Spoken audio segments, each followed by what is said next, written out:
SIN ನ್ಯೂಸ್ಗೆ ಸ್ವಾಗತ. ನಾನು ಪ್ರಿಯಾ. ಈಗ ಹೆಡ್ಲೈನ್ಸ್. ಹಾಸನ ನಗರಸಭೆ ಜನಸ್ಪಂದನ ಸಭೆಯಲ್ಲಿ ಸಾಲು ಸಾಲು ದೂರು. ಜನಸ್ಪಂದನ ಕಾರ್ಯಕ್ರಮದಲ್ಲಿ ಸಮಸ್ಯೆಗಳ ಸುರಿಮಳೆಗೈದ ಸದಸ್ಯರು. ಶಾಸಕ ಸ್ವರೂಪ್ ಮತ್ತು ಡಿಸಿ ಸತ್ಯಭಾಮ ವಾಕ್ ಸಮರಕ್ಕೆ ಸಾಕ್ಷಿಯಾದ ಸಭೆಗರು. ಸತತ ಮಳೆಯಿಂದ ರಸ್ತೆ, ಕೆರೆ ಏರಿ, ಕೋಡಿ ಕಾಲುವೆ, ಸೇತುವೆಗಳಿಗೆ ಹಾನಿಯಾದ ಪ್ರದೇಶ, ಮನೆಗಳಿಗೆ ಶಾಸಕ ಮಂಜುನಾಥ್ ಭೇಟಿ. ಸರ್ಕಾರದಿಂದ ಪರಿಹಾರ ಕೊಡಿಸುವ ಭರವಸೆ ನೀಡಿದ ಶಾಸಕರು. ಪರಿಶಿಷ್ಟ ಜಾತಿಗಳ ಒಳ ಮೀಸಲಾತಿ ವರ್ಗೀಕರಣಕ್ಕೆ ಸುಪ್ರೀಂ ಅಸ್ತು. ಹೊಳೆನರಸೀಪುರದಲ್ಲಿ ದಂಡೋರ ರಿಸರ್ವೇಷನ್ ಹೋರಾಟ ಸಮಿತಿಯಿಂದ ಸಂಭ್ರಮಾಚರಣೆ. ವಿಜಯೋತ್ಸವ ನಡೆಸಲು ಆಗಸ್ಟ್ 4ರಂದು ಸಭೆ ಕರೆದ ದಂಡೋರ ಸಮಿತಿ. ಹಾಸನ ನಗರಸಭೆಯಲ್ಲಿ ನಡೆದ ಜನಸ್ಪಂದನ ಸಭೆಯಲ್ಲಿ ಸಾರ್ವಜನಿಕರಿಂದ ನಗರದ ಸಮಸ್ಯೆಗಳ ಕುರಿತು ಕೇಳಿಬಂದಿದ್ದಲ್ಲದೆ ಮನವಿ ಕೊಟ್ಟರೂ ಕೆಲಸ ಆಗದ ಬಗ್ಗೆ ನಗರಸಭೆ ಜೆಡಿಎಸ್ ಸದಸ್ಯರು ಗಟ್ಟಿ ಧ್ವನಿಯಲ್ಲಿ ಮಾತನಾಡಿ ಸ್ಥಳದಲ್ಲೇ ಧರಣಿ ಕುಳಿತರೆ ಇನ್ನು ಕೆಲ ಸದಸ್ಯರು ಎದ್ದು ನಿಂತು ಗಮನ ಸೆಳೆದರು. ಹಾಸನ ನಗರಸಭೆಯಲ್ಲಿ ಜಿಲ್ಲಾಧಿಕಾರಿ ಸಿ ಸತ್ಯಭಾಮ ಅಧ್ಯಕ್ಷತೆಯಲ್ಲಿ ನಡೆದ ಜನಸ್ಪಂದನ ಸಭೆಯಲ್ಲಿ ಶಾಸಕ ಎಚ್ಪಿ ಸ್ವರೂಪ್ರಕಾಶ್ ಭಾಗಿಯಾಗಿದ್ದರು. ನಗರದ ಸಮಸ್ಯೆಗಳ ಬಗ್ಗೆ ಅನೇಕ ಬಾರಿ ಮನವಿ ಕೊಟ್ಟರೂ ಯಾವುದೇ ಪ್ರಯೋಜನವಾಗಿಲ್ಲ ಎಂದು ಡಿಸಿ ವಿರುದ್ಧ ಜೆಡಿಎಸ್ ನಗರಸಭೆ ಸದಸ್ಯರು ಆಕ್ರೋಶ ವ್ಯಕ್ತಪಡಿಸಿದರು. ಇನ್ನು ಶಾಸಕರ ಮತ್ತು ಜಿಲ್ಲಾಧಿಕಾರಿಗಳ ನಡುವೆ ವಾಕ್ ಸಮರ ಉಂಟಾಯಿತು. ಎಲ್ಲರೂ ನನ್ನ ಮೇಲೆ ಮುಗಿಬಿದ್ರೆ ಪ್ರಯೋಜನ ಇಲ್ಲ, ಎಲ್ಲಿಯೂ ನಾನು ಒಂದು ತಪ್ಪು ಮಾಡಿಲ್ಲ ಎಂದು ಜಿಲ್ಲಾಧಿಕಾರಿ ಸಿ ಸತ್ಯಭಾಮ ಬಹಿರಂಗವಾಗಿ ಹೇಳಿದರು. ನಂತರ ನಗರಸಭೆ ಸದಸ್ಯರು ಹಾಸನ ನಗರದಲ್ಲಿ ಯಾವುದೇ ವಾರ್ಡ್ಗಳಲ್ಲಿ ಕೆಲಸ ಆಗುತ್ತಿಲ್ಲ, ಅಧಿಕಾರಿಗಳು ವೇದಿಕೆ ಮೇಲೆ ಹೇಳೋದೇ ಒಂದು, ಮಾಡೋದೇ ಇನ್ನೊಂದು, ಹಾಸನದಲ್ಲಿ ಕೆಲಸಗಳು ಎಲ್ಲೇ ಆಗುತ್ತಿದೆ ಎಂದು ಜಿಲ್ಲಾಧಿಕಾರಿ ಸಿ ಸತ್ಯಭಾಮ ವಿರುದ್ಧ ನಗರಸಭೆ ಸದಸ್ಯ ಕ್ರಾಂತಿ ಪ್ರಸಾದ್ ತ್ಯಾಗಿ ಮತ್ತು ಸದಸ್ಯ ಯೋಗೇಂದ್ರ ಬಾಬು ಸೇರಿದಂತೆ ಇತರರು ಆಕ್ರೋಶ ವ್ಯಕ್ತಪಡಿಸಿದರು. ಇವರ ಮಾತಿಗೆ ಜಿಲ್ಲಾಧಿಕಾರಿ ಸಿ ಸತ್ಯಭಾಮ ಅವರು ನಾನು ಈ ಬ್ಲಾಕ್ ಮೇಲ್ಗೆಲ್ಲ ಹೆದರೋದಿಲ್ಲ ಎಂದು ಹೇಳಿಕೆ ನೀಡಿದಾಗ ಸದಸ್ಯರು ನಾವು ಯಾರು ಬ್ಲಾಕ್ ಮೇಲ್ ಮಾಡೋಕೆ ಬಂದಿಲ್ಲ, ನಗರದ ಕೆಲಸ ಆಗುತ್ತಿಲ್ಲ, ರಸ್ತೆಗಳು ಹಾಳಾಗಿದ್ದು ನಾವೇನು ಪ್ರಾಣಿಗಳ, ನಾವು ಸಾರ್ವಜನಿಕರು ಸಮಸ್ಯೆ ಹೇಳ್ತಿದ್ದೇವೆ ಎಂದು ನಗರಸಭೆ ಸದಸ್ಯ ಯೋಗೇಂದ್ರ ಬಾಬು ಗಮನ ಸೆಳೆದರು. ಇನ್ನು ನಗರಸಭೆ ಸದಸ್ಯ ಕ್ರಾಂತಿ ಅವರು ಕೂಡ ನಗರದಲ್ಲಿ ಯುಜಿಡಿ ಕಟ್ಟಿಕೊಂಡು ರಸ್ತೆ ಮೇಲೆ ಹರಿಯುತ್ತಿರುವ ಬಗ್ಗೆ ಒಂದು ರೊಟ್ಟಿನಲ್ಲಿ ಫೋಟೋ ಅಂಟಿಸಿಕೊಂಡು ಆಗಾಗ್ಗೆ ಜಿಲ್ಲಾಧಿಕಾರಿಗಳ ಮುಂದೆ ಮತ್ತು ಸಾರ್ವಜನಿಕರ ಮುಂದೆ ಪ್ರದರ್ಶಿಸಿದ್ರು. ಇದಕ್ಕೆ ಡಿಸಿ ಉತ್ತರಿಸಿ ನಾನು ಅದೇ ಸಂದರ್ಭದಲ್ಲಿ ಮಾಹಿತಿ ಕೊಟ್ಟಿದ್ದೀನಿ, ವೇದಿಕೆ ಮೇಲೆ ಹೇಳೋದೊಂದು ಮಾಡೋದೊಂದು ನನಗೇನು ಅಭ್ಯಾಸ ಅಲ್ಲ, ನಾನೇನು ನಿಮ್ಮ ತರ ಇದಾಗಬೇಕಿಲ್ಲ, ಇವೆಲ್ಲ ಬಿಟ್ಟುಬಿಡಿ, ಆ ತರಹ ಮಾತನಾಡಬೇಡಿ, ಲೆಕ್ಕಕ್ಕಿಲ್ಲದ ಮಾತುಗಳನ್ನಾಡಿದ್ರೆ ನಾನು ತೆಗೆದುಕೊಳ್ಳಲ್ಲ, you should mind your tongue ಎಂದು ಗರಂ ಆದ್ರು. ಅದಕ್ಕೆ ತ್ಯಾಗಿ ಮಾತನಾಡಿ ಐ ಆಮ್ ಆಲ್ಸೋ ಅಡ್ವೊಕೇಟ್ ಅಷ್ಟೇ, ಇದು ಜನಸ್ಪಂದನ ಸಭೆ, ನಾನು ಜನರಲ್ಲೇ ಒಬ್ಬ, ನಮ್ಮ ವಾರ್ಡ್ನಲ್ಲಿ ಕೆಲಸ ಆಗ್ತಿಲ್ಲ, ಮನವಿ ಕೊಡಲು ಬಂದಿದ್ದೇನೆ ಎಂದು ಡಿಸಿ ಹಾಗೂ ನಗರಸಭೆ ಸದಸ್ಯರ ನಡುವೆ ಮಾತಿನ ಚಕಮಕಿ ಉಂಟಾಯಿತು. ಇಷ್ಟಕ್ಕೆ ಸುಮ್ಮನಾಗದ ನಗರಸಭೆ ಜೆಡಿಎಸ್ ಸದಸ್ಯರ ಜೊತೆ ಸಾರ್ವಜನಿಕರು ಡಿಸಿ ಸಭೆ ನಡೆಸುವ ಮುಂದೆಯೇ ಕೆಲ ಸಮಯ ಧರಣಿ ಕುಳಿತಾಗ ಶಾಸಕ ಎಚ್ಪಿ ಸ್ವರೂಪ್ ಸಮಾಧಾನ ಮಾಡಿದಾಗ ಧರಣಿಯನ್ನ ವಾಪಸ್ ತೆಗೆದುಕೊಂಡರು. ಇದೇ ವೇಳೆ ಶಾಸಕ ಎಚ್ಪಿ ಸ್ವರೂಪ್ ಮಾತನಾಡುತ್ತಾ ಮಳೆ ಹೆಚ್ಚಾಗಿರೋದ್ರಿಂದ ಎಲ್ಲಾ ಯುಜಿಡಿ ಓಪನ್ ಆಗಿ ರಸ್ತೆ ಮೇಲೆ ಹರಿಯುತ್ತಿದೆ, ನಗರಸಭೆಯಿಂದ ಕೆಲಸ ಮಾಡಲಾಗುತ್ತಿದೆ ಎಂದು ಇಂಜಿನಿಯರ್ ಆನಂದ್ ಕರೆದು ಯುಜಿಡಿ ಮೇಂಟೆನೆನ್ಸ್ ಸಭೆ ಕರೆದಿದ್ದೀರಾ ಎಂದು ಪ್ರಶ್ನೆ ಮಾಡಿದರು. ಯುಜಿಡಿ ಟೆಂಡರ್ ಕರೆದು ಎಷ್ಟು ದಿನವಾಗಿದೆ, ವರ್ಕ್ ಆರ್ಡರ್ ಕೊಟ್ಟಿದ್ದೀರಾ ಎಂದಾಗ ಇಂಜಿನಿಯರ್ ಡಿಸಿ ಬಳಿ ಕಿವಿ ಹತ್ತಿರ ಹೇಳಲು ಹೋದಾಗ ಶಾಸಕರು ಗರಂ ಆಗಿ ಎಲ್ಲರಿಗೂ ಕೇಳಿಸುವಂತೆ ಹೇಳಿ ಎಂದಾಗ ಡಿಸಿ ಅವರು ಮಧ್ಯಪ್ರವೇಶ ಮಾಡಿ ಅಧಿಕಾರಿಗಳ ಪರ ವಹಿಸಿ ಇದು ಸಾರ್ವಜನಿಕರ ಕುಂದುಕೊರತೆ ಸಭೆ, ತಾವೆಲ್ಲ ನನ್ನ ಮೇಲೆ ಮುಗಿಬಿದ್ರೆ ಪ್ರಯೋಜನ ಇಲ್ಲ, ನಾನು ಎಲ್ಲಿಯೂ ಒಂದು ತಪ್ಪು ಮಾಡಿಲ್ಲ, ಸಾರ್ವಜನಿಕರು ತಮ್ಮ ಕುಂದುಕೊರತೆ ಹೇಳಿಕೊಳ್ಳಲಿ ಎಂದಾಗ ಶಾಸಕರು ಮತ್ತು ಡಿಸಿ ನಡುವೆ ವಾಕ್ ಸಮರ ಉಂಟಾಯಿತು. ಅಂತಿಮವಾಗಿ ಡಿಸಿ ಅವರು ಯಾವುದೇ ಸರ್ಕಾರಿ ಕೆಲಸಕ್ಕೆ ಹಣವನ್ನ ಯಾರು ಕೊಡಬೇಡಿ, ಕೆಲಸ ಆಗದಿದ್ರೆ ನನ್ನ ಕಚೇರಿಗೆ ಬನ್ನಿ, ಕಾನೂನುಬದ್ಧವಾಗಿ ಸರಿಯಾಗಿದ್ರೆ ಕೆಲಸ ಆಗುತ್ತೆ, ಎಲ್ಲರನ್ನು ಭೇಟಿ ಮಾಡಿ ಸಮಸ್ಯೆ ಆಲಿಸುತ್ತೇನೆ, ಆದ್ರಿಂದ ಡಿಸಿ ಕಚೇರಿಗೆ ಬರುವಂತೆ ಮನವಿ ಮಾಡಿದ್ರು. ಇದೇ ವೇಳೆ ನಗರಸಭೆ ಆಯುಕ್ತ ನರಸಿಂಹಮೂರ್ತಿ, ಯೋಜನಾಧಿಕಾರಿ ಬಿಎ ಜಗದೀಶ್ ಇತರರು ಉಪಸ್ಥಿತರಿದ್ದರು. SIN news Haasan.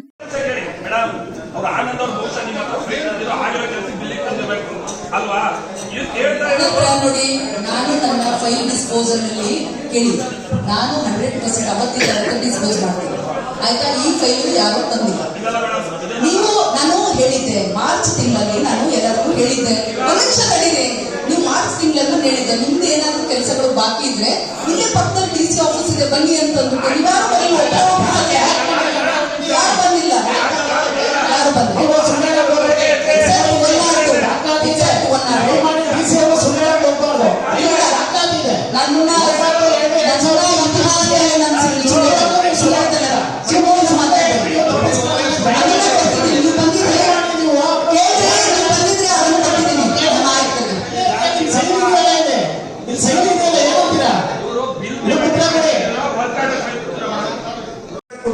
ನಮಗೆ ಟೆಂಡರ್ ಆಗಿದೆ, 3 ತಿಂಗಳ ಟೆಂಡರ್ ಆಗಿ ವರ್ಕ್ ಆರ್ಡರ್ ಕೊಟ್ಟಿದ್ದು ಕೆಲಸ ಮಾಡೋದು ಅಂತ ಹೇಳ್ತೇನೆ.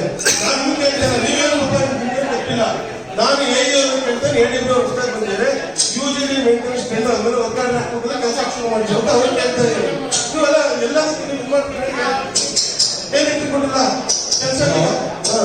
ಅವ್ರು ಬೆಳಗ್ಗೆ ಮೇಡಮ್ ಬರಕ್ಕೆ ಹೇಳಿದ್ರು, ವರ್ಕ್ ಮಾಡಿದ್ರು ಇದನ್ನು ಸರಿ ಮಾಡಿಸಿ ಆಮೇಲೆ ಅಂತ ಹೇಳಿದ್ರು.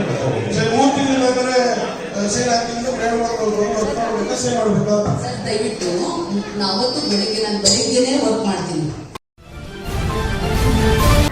ಕಳೆದೊಂದು ತಿಂಗಳಿನಿಂದ ಆಲೂರು ತಾಲೂಕಿನಲ್ಲಿ ಎಡಬಿಡದೆ ಸುರಿಯುತ್ತಿರುವ ಮಳೆಯಿಂದಾಗಿ ಹಾನಿಯಾಗಿದ್ದ ರಸ್ತೆ, ಕೆರೆಯೇರಿ, ಕೋಡಿ ಕಾಲುವೆ, ಸೇತುವೆ ಹಾಗೂ ಹಾನಿಯಾಗಿರುವ ಪ್ರದೇಶ ಮತ್ತು ಮನೆಗಳಿಗೆ ಶಾಸಕ ಮಂಜುನಾಥ್ ಭೇಟಿ ನೀಡಿ ಜನರಿಗೆ ಸರ್ಕಾರದಿಂದ ಪರಿಹಾರ ಕೊಡಿಸುವ ಭರವಸೆ ನೀಡಿದರು. ಅತಿವೃಷ್ಟಿಯಿಂದಾಗಿ ಆಲೂರು ಸಕಲೇಶಪುರ ಕಟ್ಟಾಯ ಕ್ಷೇತ್ರದಲ್ಲಿ ಹೆಚ್ಚು ಹಾನಿಯಾಗಿದ್ದು, ರೈತರು ತಮ್ಮ ಬೆಳೆಗಳಾದ ಅಡಿಕೆ, ಕಾಫಿ, ಬಾಳೆ, ಜೋಳ, ಭತ್ತ, ರಾಗಿ, ಶುಂಠಿ ಮುಂತಾದ ಬೆಳೆಗಳನ್ನು ವಿಪರೀತ ಮಳೆಯಿಂದಾಗಿ ಕಳೆದುಕೊಂಡವರು ಒಂದು ಕಡೆಯಾದರೆ, ಕೆರೆಕೋಡಿ, ಕೆರೆಕಟ್ಟೆ, ಕಾಲುವೆ ಒಡೆದು ಕೃಷಿ ಭೂಮಿ ಮೇಲೆ ಹರಿದ ಕಾರಣ ರೈತರು ಬೆಳೆದಿದ್ದ ಬೆಳೆಗಳು ಕೊಚ್ಚಿ ಹೋಗಿದ್ದು, ಸಾಲಸೂಲ ಮಾಡಿ ಮುಂಗಾರು ಬಿತ್ತನೆ ಮಾಡಿದ್ದ ರೈತರು ಕಂಗಾಲಾಗಿದ್ದಾರೆ. ಇವರಿಗೆ ಸರ್ಕಾರ ಸೂಕ್ತ ಪರಿಹಾರ ಒದಗಿಸಬೇಕು. ಸತತವಾಗಿ ಸುರಿಯುತ್ತಿರುವ ಮಳೆಯಿಂದಾಗಿ ಗ್ರಾಮೀಣ ಭಾಗದ ಸಿಮೆಂಟ್ ರಸ್ತೆ, ಡಾಂಬರ್ ರಸ್ತೆ, ಜಲ ರಸ್ತೆ ಸಂಪೂರ್ಣವಾಗಿ ಹಾಳಾಗಿದ್ದು, ವಿದ್ಯಾರ್ಥಿಗಳು, ರೈತರು, ಜನಸಾಮಾನ್ಯರು ಓಡಾಡಲು ಹರಸಾಹಸ ಪಡುತ್ತಿದ್ದಾರೆ. ಇನ್ನು ಕೆಲವು ಭಾಗಗಳಲ್ಲಿ ರಸ್ತೆ ಸಂಪರ್ಕ ಕಡಿದು ಹೋಗಿರುವುದರಿಂದ ಬಸ್ ಸಂಚಾರವನ್ನ ನಿಲ್ಲಿಸಿರುವುದರಿಂದ ವಿದ್ಯಾರ್ಥಿಗಳು ಶಾಲಾ ಕಾಲೇಜುಗಳಿಗೆ ಹೋಗುವುದನ್ನು ಬಿಟ್ಟು ಮನೆಯಲ್ಲಿಯೇ ಉಳಿದುಕೊಳ್ಳುವ ಪರಿಸ್ಥಿತಿ ಎದುರಾಗಿದೆ. ಎತ್ತಿನಹೊಳೆ ಅವೈಜ್ಞಾನಿಕ ಕಾಮಗಾರಿಯಿಂದ ಚಾನಲ್ ನೀರು ಎಲ್ಲೆಂದರಲ್ಲಿ ಹರಿಯುತ್ತಿರುವುದರಿಂದ ರೈತರ ಬೆಳೆ ಸಂಪೂರ್ಣವಾಗಿ ಹಾನಿಯಾಗಿದೆ. ಅದನ್ನು ಎತ್ತಿನಹೊಳೆ ಇಲಾಖೆ ಭರಿಸಬೇಕು. ಗ್ರಾಮೀಣ ಭಾಗದ ಕೆರೆಕಟ್ಟೆಗಳು ಸಂಪೂರ್ಣವಾಗಿ ತುಂಬಿದ್ದು, ಇದೇ ರೀತಿ ಮಳೆ ಮುಂದುವರೆದರೆ ಬೆಳೆಗಳ ಜೊತೆಗೆ ಮನೆಗಳು ಕೊಚ್ಚಿ ಹೋಗುವ ಸಾಧ್ಯತೆ ಇದ್ದು, ಅಧಿಕಾರಿಗಳು ಇದರ ಬಗ್ಗೆ ಗಮನ ಹರಿಸಿ ಜನರಿಗೆ ಸುವ್ಯವಸ್ಥೆ ಕಲ್ಪಿಸಬೇಕು ಎಂದರು. ಈ ವೇಳೆ ಮಾಧ್ಯಮಗಳೊಂದಿಗೆ ಮಾತನಾಡಿದ ಶಾಸಕರು, ಬೇರೆ ಕ್ಷೇತ್ರಗಳಿಗಿಂತ ಆಲೂರು ಸಕಲೇಶಪುರ ಕ್ಷೇತ್ರದಲ್ಲಿ ಅಪಾರ ಪ್ರಮಾಣದಲ್ಲಿ ಕಾಫಿ, ಶುಂಠಿ, ಜೋಳ, ಭತ್ತ ಸೇರಿದಂತೆ ಇತರೆ ಬೆಳೆಗಳು ಹಾನಿಯಾಗಿದ್ದು, ಕೋಟ್ಯಾಂತರ ರೂಪಾಯಿಗಳ ನಷ್ಟವಾಗಿದೆ. ರೈತರು ಆರ್ಥಿಕವಾಗಿ ಸಂಕಷ್ಟಕ್ಕೆ ಸಿಲುಕಿದ್ದಾರೆ.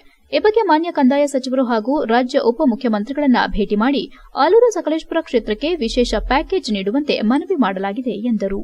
ಈ ಸಂದರ್ಭದಲ್ಲಿ ತಾಲೂಕು ಪಂಚಾಯಿತಿ ಕಾರ್ಯನಿರ್ವಹಣಾಧಿಕಾರಿ ಶ್ರೀನಿವಾಸ್, ಪಂಚಾಯತ್ ರಾಜ್ ಇಲಾಖೆ ಸಹಾಯಕ ಇಂಜಿನಿಯರ್ ರಮೇಶ್, ಕೃಷಿ ಇಲಾಖೆ ಸಹಾಯಕ ನಿರ್ದೇಶಕ ರಮೇಶ್ ಕುಮಾರ್, ತೋಟಗಾರಿಕೆ ಸಹಾಯಕ ನಿರ್ದೇಶಕ ಕೇಶವಮೂರ್ತಿ, ಆಲೂರು ಚೆಸ್ಕಾಂ ಸಹಾಯಕ ಕಾರ್ಯಪಾಲಕ ಇಂಜಿನಿಯರ್ ರಾಘವೇಂದ್ರ, ವಿವಿಧ ಇಲಾಖೆ ಅಧಿಕಾರಿಗಳು ಹಾಜರಿದ್ದರು. HCN news, Aluru. ಸಕಲೇಶಪುರ ವಿಧಾನಸಭಾ ಕ್ಷೇತ್ರದಲ್ಲಿ ಅತಿ ಹೆಚ್ಚು ಹಾನಿಯಾಗಿದೆ. ಹಾಸನ ಜಿಲ್ಲೆಯಲ್ಲಿ ಹಲವಾರು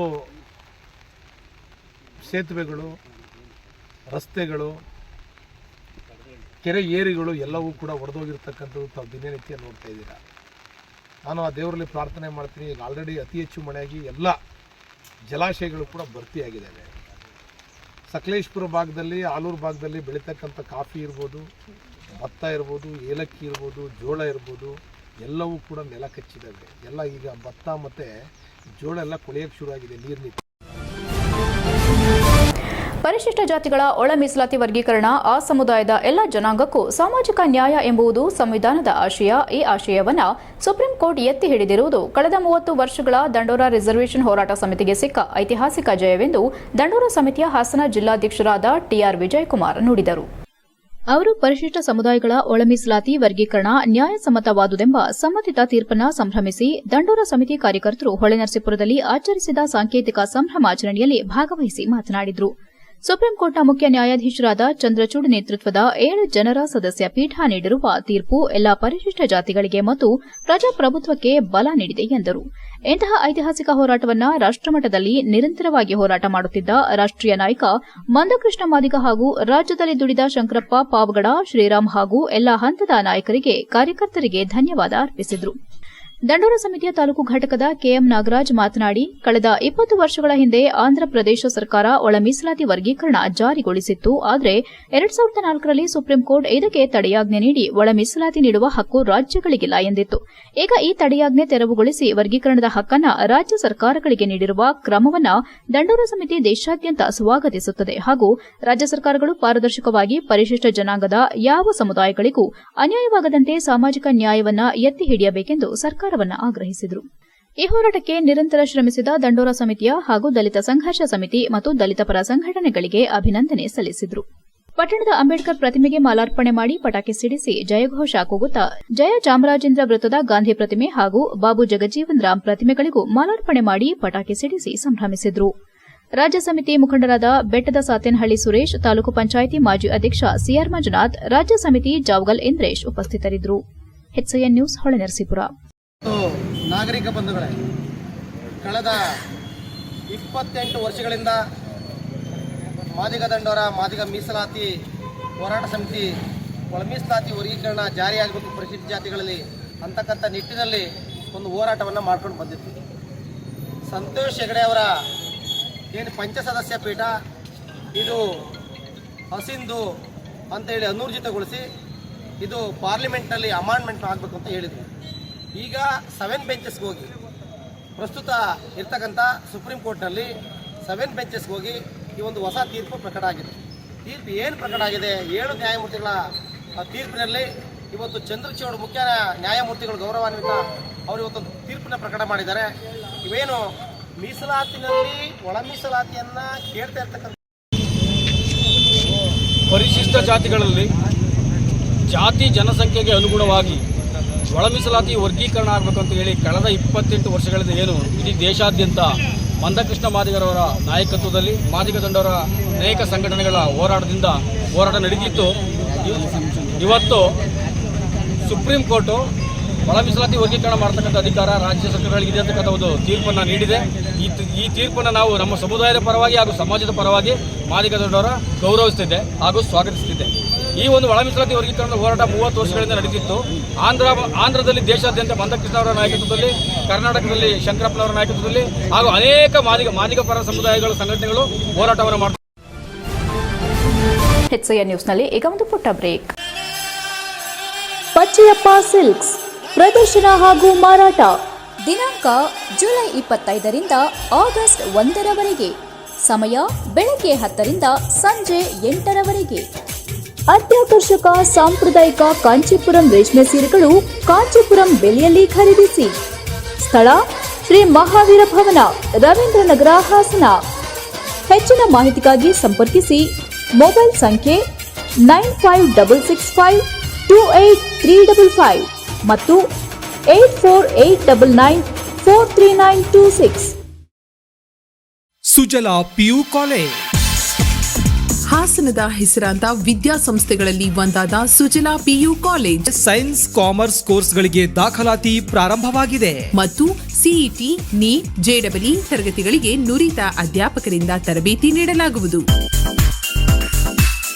ಸುಸಜ್ಜಿತ ಬಯಾಲಜಿ, ಕೆಮಿಸ್ಟ್ರಿ, ಫಿಸಿಕ್ಸ್ ಮತ್ತು ಕಂಪ್ಯೂಟರ್ ಸೈನ್ಸ್ ಲ್ಯಾಬ್ ವ್ಯವಸ್ಥೆ ಮತ್ತು ವಿದ್ಯಾರ್ಥಿನಿಯರಿಗೆ ಪ್ರತ್ಯೇಕ ವಸತಿ ವ್ಯವಸ್ಥೆ ಸೌಲಭ್ಯವಿದೆ. ಮತ್ತು ಹಾಸನದ ಹೆಸರಾಂತ ಗಣಿತಶಾಸ್ತ್ರದ ಉಪನ್ಯಾಸಕರಾದ ಡಾಕ್ಟರ್ ಲೋಕೇಶ್ ಇವರ ಸಾರಥ್ಯದಲ್ಲಿ ಪಿಯು ಕಾಲೇಜ್ ಮುನ್ನಡೆಯುತ್ತಿದೆ. ಸುಜಲಾ ಪಿಯು ಕಾಲೇಜ್, ನಮ್ಮಲ್ಲಿ 100ಕ್ಕೆ 100ರಷ್ಟು ಫಲಿತಾಂಶ. Sujala PU college, Apoorva hotel road, ಉತ್ತರ ಬಡಾವಣೆ, Hassan. Mobile number 9900324364 or 8310486679 or 7259622214. Sujala PU college, ಸುಭದ್ರತೆಯ ಕಾಲೇಜ್.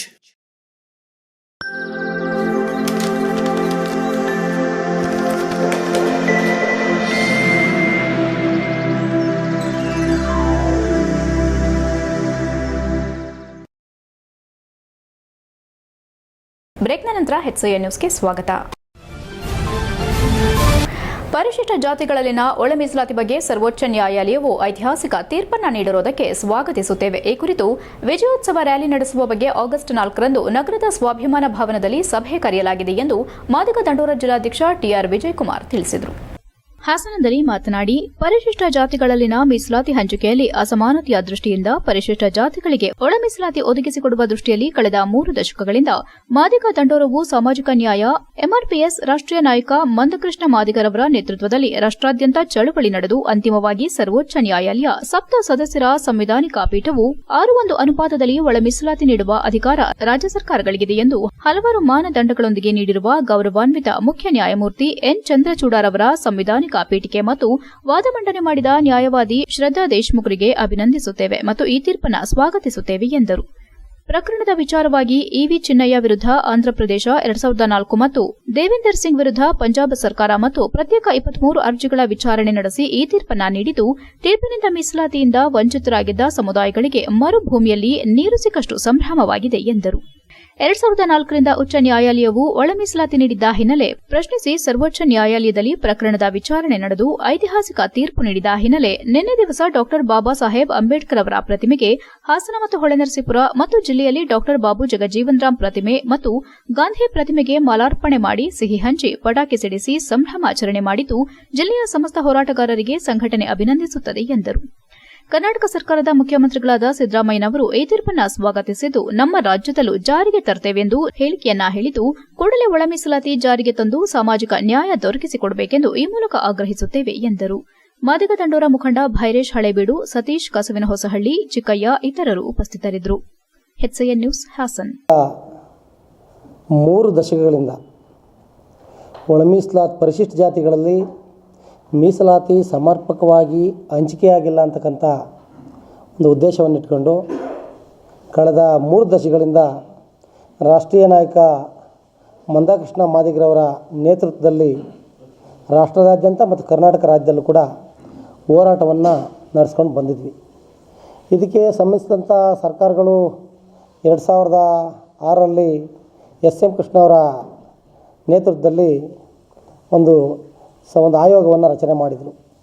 ಆಯೋಗವನ್ನು ರಚನೆ ಮಾಡಿ ತದನಂತರ 4-5 ಆಯೋಗಗಳು ರಚನೆ ಆದವು. ಅಂತಿಮವಾಗಿ ಎ ಜೆ ಸದಾಶಿವ ಅವರು ತನ್ನ ಆಯೋಗದ ವರದಿಯನ್ನು ಸರ್ಕಾರಕ್ಕೆ ಸಲ್ಲಿಕೆ ಮಾಡಿದರು. ಈ ನಿಟ್ಟಿನಲ್ಲಿ ಸಲ್ಲಿಕೆ ಮಾಡಿದಂಥ ಸಂದರ್ಭದಲ್ಲಿ ಸರ್ಕಾರಕ್ಕೆ ವರದಿಗಳು ಮಂಡನೆ ಆಗಲೇ ಇಲ್ಲ. ಸರ್ಕಾರಕ್ಕೆ ಅವರು ವರದಿನ ಕೊಟ್ಟರು, ಸರ್ಕಾರ ಅಧಿವೇಶನದಲ್ಲಿ ಮಂಡನೆ ಮಾಡಲಿಲ್ಲ. ಆದರೂ ಕೂಡ ಕಳೆದ ಬೊಮ್ಮಾಯಿಯವರ ನೇತೃತ್ವದ ಸರ್ಕಾರ ಒಳ ಮೀಸಲಾತಿ ವರ್ಗೀಕರಣ ಆಗಬೇಕು ಪರಿಶಿಷ್ಟ ಜಾತಿನಲ್ಲಿ ಅಂತಕ್ಕಂಥ ನಿಟ್ಟಲ್ಲಿ ಏನು ಕೇಂದ್ರ ಸರ್ಕಾರಕ್ಕೆ ಶಿಫಾರಸನ್ನು ಮಾಡಿತ್ತು. ತದನಂತರ ಆಗಸ್ಟ್ 4ರಂದು ಭಾನುವಾರ ನಡೆಯುವ ಚನ್ನರಾಯಪಟ್ಟಣ ನವೋದಯ ವಿದ್ಯಾಸಂಘದ ಆಡಳಿತ ಮಂಡಳಿ ನಿರ್ದೇಶಕರ ಚುನಾವಣೆಯಲ್ಲಿ ನಂದನ್ ಪುಟ್ಟಣ್ಣ ಕ್ರಮ ಸಂಖ್ಯೆ 16 ಸೇಬುಹಣ್ಣು ಗುರುತಿಗೆ ಮತ ನೀಡಿ ಎಂದು ಮತದಾರರಲ್ಲಿ ಮನವಿ ಮಾಡಿದರು. ಚನ್ನರಾಯಪಟ್ಟಣ ನವೋದಯ ವಿದ್ಯಾಸಂಘದ ಆಡಳಿತ ಮಂಡಳಿ ನಿರ್ದೇಶಕರ ಚುನಾವಣೆಯಲ್ಲಿ ಸ್ಪರ್ಧೆ ಮಾಡಿದ್ದು, ತಮ್ಮ ಅಮೂಲ್ಯವಾದ ಮತವನ್ನ ನನಗೆ ನೀಡಿ ನವೋದಯ ವಿದ್ಯಾಸಂಘದ ಸರ್ವತೋಮುಖ ಅಭಿವೃದ್ಧಿಗೆ ಶ್ರಮಿಸುವ ಅವಕಾಶ ನೀಡಬೇಕಾಗಿ ವಿನಂತಿಸುತ್ತೇವೆ ಎಂದರು. ಚನ್ನರಾಯಪಟ್ಟಣದ ಪತ್ರಕರ್ತರ ಭವನದಲ್ಲಿ ಮಾತನಾಡಿದ ಅವರು, ನವೋದಯ ವಿದ್ಯಾಸಂಘದಲ್ಲಿ ವಿದ್ಯಾಭ್ಯಾಸ ಮಾಡಿದ ಹಲವಾರು ವಿದ್ಯಾರ್ಥಿಗಳು ರಾಜ್ಯ, ರಾಷ್ಟ್ರ, ವಿದೇಶದಲ್ಲಿ ಅತ್ಯುತ್ತಮವಾದ ಸ್ಥಾನಮಾನ ಪಡೆದಿದ್ದಾರೆ. ಈ ಶಾಲೆಯ ವಿದ್ಯಾರ್ಥಿಯೊಬ್ಬರು ಸಂಸದರಾಗಿಯೂ ಆಯ್ಕೆಯಾಗಿದ್ದಾರೆ ಎಂಬುದು ಹೆಮ್ಮೆಯ ವಿಚಾರ. ನವೋದಯ ವಿದ್ಯಾಶಾಲೆಯಲ್ಲಿ ಓದಿದ ಸಾವಿರಾರು ವಿದ್ಯಾರ್ಥಿಗಳು ಡಾಕ್ಟರ್, ಎಂಜಿನಿಯರ್, ಉನ್ನತ ಅಧಿಕಾರಿಗಳಾಗಿ ಸೇವೆ ಸಲ್ಲಿಸುತ್ತಿದ್ದಾರೆ. ಇಂತಹ ಸಂಸ್ಥೆಯಲ್ಲಿ ವಿದ್ಯಾಭ್ಯಾಸ ಮಾಡಿದ ನಾನು ಸಹ ಓದಿದ ಶಾಲೆಗೆ ಏನಾದರೂ ಕೊಡುಗೆ ಕೊಡಬೇಕೆಂಬ ಉದ್ದೇಶದಿಂದ ನವೋದಯ ಸಂಘದ 2024ರ ಆಡಳಿತ ಮಂಡಳಿ ನಿರ್ದೇಶಕ ಸ್ಥಾನಕ್ಕೆ ಸ್ಪರ್ಧಿಸಿದ್ದೇನೆ. ಈ ಸಂಸ್ಥೆಯ ಮತದಾರ ಪ್ರಭುಗಳಾದ ತಾವುಗಳು ನನಗೆ ಅಂದರೆ ನಂದನ್ ಪುಟ್ಟಣ್ಣ ಕ್ರಮ ಸಂಖ್ಯೆ 16 ಸೇಬುಹಣ್ಣಿನ ಗುರುತಿಗೆ ಮತ ನೀಡಬೇಕೆಂದು ಮನವಿ ಮಾಡಿದರು. ನವೋದಯ ವಿದ್ಯಾಸಂಘದ ಏಳಿಗೆಗೆ ಹಾಗೂ ವಿದ್ಯಾರ್ಥಿಗಳ ಪ್ರಗತಿಪರ ಶಿಕ್ಷಣಕ್ಕೆ ಒತ್ತು ನೀಡಲು ಸಂಸ್ಥೆಯ ಹಿರಿಯ ಕಿರಿಯ ಸದಸ್ಯರ ಅಮೂಲ್ಯವಾದ ಮತ ಕೋರ್ತಿದ್ದೇನೆ. ತಾಲೂಕಿನ ಹಲವಾರು ಸಂಘ ಸಂಸ್ಥೆಗಳ ಮತ್ತು ಜನಪ್ರತಿನಿಧಿಗಳ ಹಾಗೂ ವಿವಿಧ ಇಲಾಖೆಗಳ ಸಹಕಾರದಿಂದ ಪಟ್ಟಣದಲ್ಲಿ ಗುರುತರ ಸೇವೆಗಳನ್ನು ಸಲ್ಲಿಸುತ್ತಾ ಪ್ರಸ್ತುತ ಕನ್ನಡ ಸಾಹಿತ್ಯ ಪರಿಷತ್ತಿನ ಪದಾಧಿಕಾರಿಯಾಗಿ, ಪತ್ರಕರ್ತರ ಸಂಘದ ಪದಾಧಿಕಾರಿಯಾಗಿ, ಪತ್ರಿಕಾ ವಿತರಕರಾಗಿ ಸೇವೆ ಸಲ್ಲಿಸುತ್ತಿದ್ದೇನೆ. ನನ್ನ ತಂದೆಯವರಾದ ಗೋಕಾಕ್ ಪುಟ್ಟಣ್ಣನವರು ಹಲವಾರು ಜನಪರ, ರೈತಪರ, ಕನ್ನಡಪರ, ದಲಿತಪರ ಹೋರಾಟಗಳನ್ನು ನಡೆಸಿದ್ದಾರೆ. ಪಟ್ಟಣದ ಸಾರ್ವಜನಿಕ ಗ್ರಂಥಾಲಯ, ಪತ್ರಕರ್ತರ ಭವನ ನಿರ್ಮಾಣ ಮಾಡುವಲ್ಲಿ ಯಶಸ್ವಿಯಾಗಿದ್ದಾರೆ ಎಂದರು.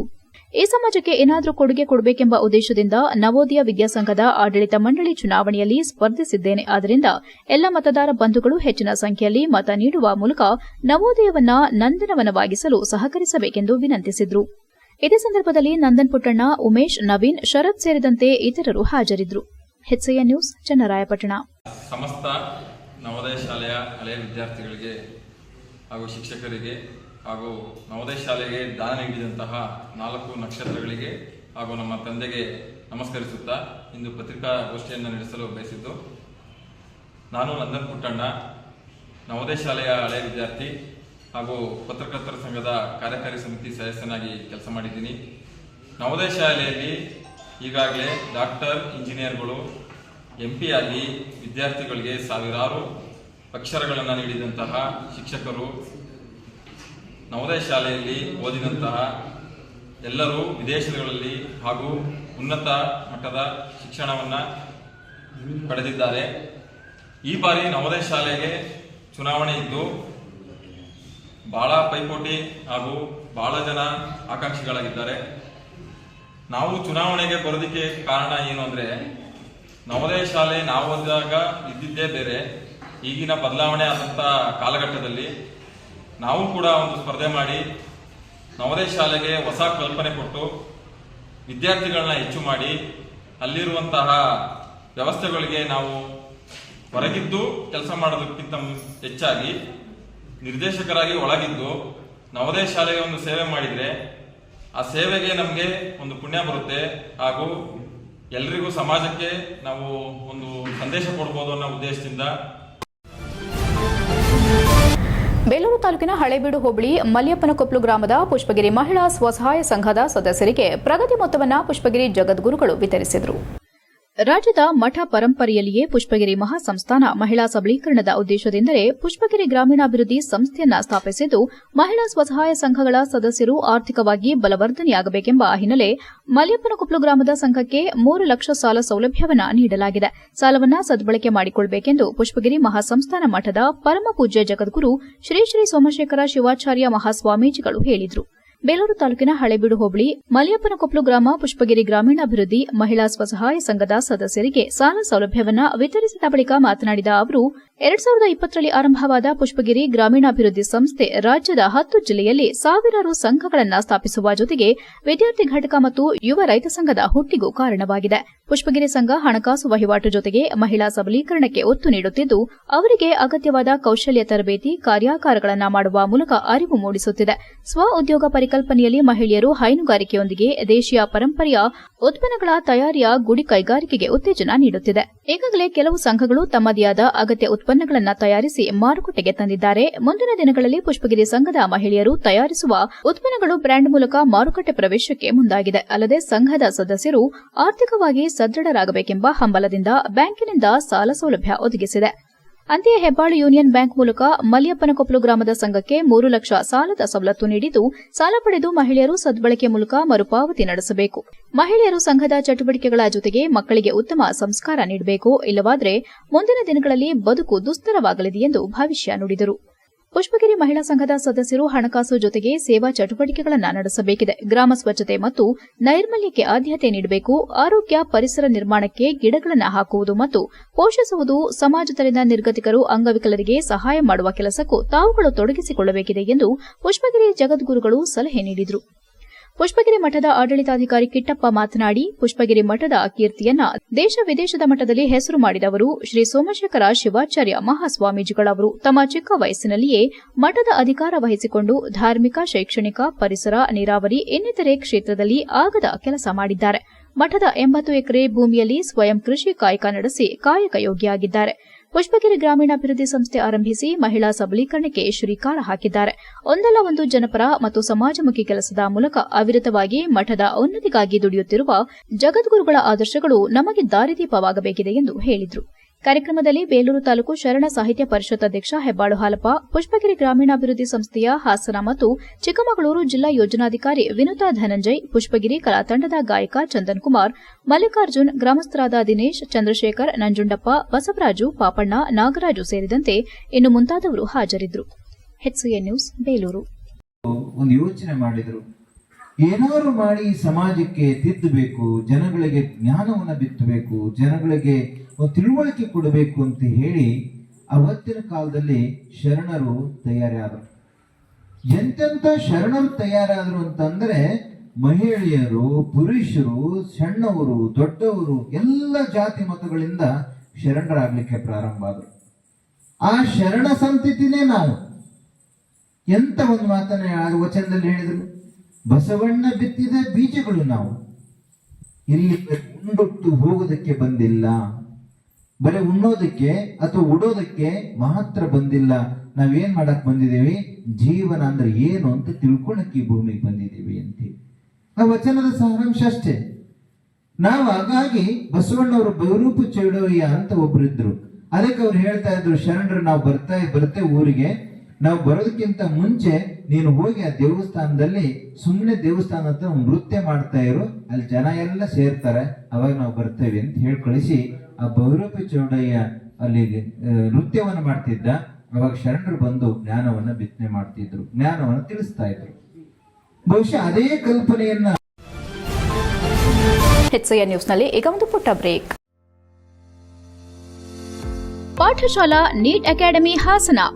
ನಮ್ಮ ಹಾಸನ ನಗರದ ಅತ್ಯಂತ ಪ್ರತಿಷ್ಠಿತ ವಿದ್ಯಾಸಂಸ್ಥೆಯಾದ ಪಾಠಶಾಲಾ ನೀಟ್ ಅಕಾಡೆಮಿಯು ಪ್ರಸ್ತುತ ಸಾಲಿನ ರಾಷ್ಟ್ರಮಟ್ಟದ ನೀಟ್ ಪರೀಕ್ಷೆಯಲ್ಲಿ ಐತಿಹಾಸಿಕ ಸಾಧನೆ ಮಾಡಿದ್ದು, ಸುಹಾಸ್ PS ಎಂಬ ವಿದ್ಯಾರ್ಥಿ 705 ಅಂಕಗಳನ್ನು ಪಡೆದು ಆಲ್ ಇಂಡಿಯಾ ರ್ಯಾಂಕ್ 1052 ಹಾಗೂ ಆಲ್ ಇಂಡಿಯಾ ಕ್ಯಾಟಗರಿ ರ್ಯಾಂಕ್ 27 ಪಡೆದು ಜಿಲ್ಲೆಗೆ ಪ್ರಥಮ ಸ್ಥಾನ ಪಡೆದಿದ್ದಾರೆ. ಮತ್ತೊಬ್ಬ ವಿದ್ಯಾರ್ಥಿಯಾದ ಹೇಮಂತ್ BC ರವರು 685 ಅಂಕಗಳನ್ನು ಪಡೆಯುವುದಲ್ಲದೆ JEE ಮೇನ್ಸ್ ಸೆಷನ್ 2 ನಲ್ಲಿ ಜಿಲ್ಲೆಯ 3ನೇ ಟಾಪರ್ ಆಗಿದ್ದಾರೆ.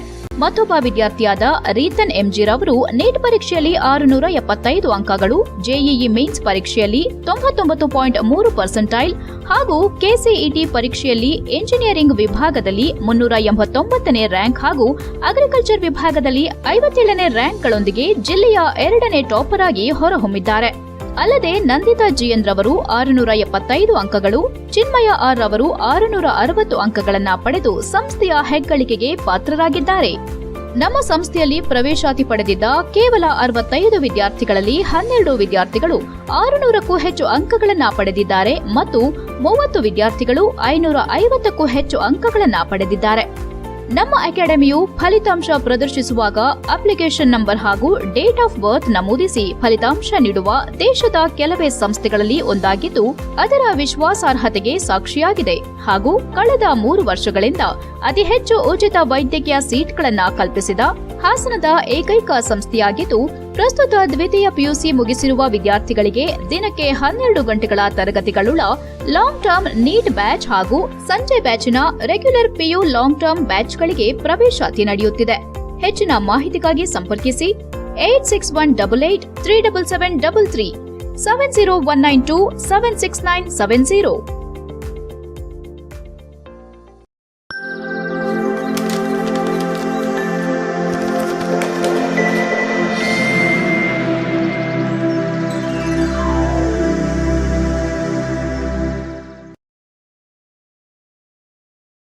ಬ್ರೇಕ್ನ ನಂತರ HCN ನ್ಯೂಸ್ಗೆ ಸ್ವಾಗತ.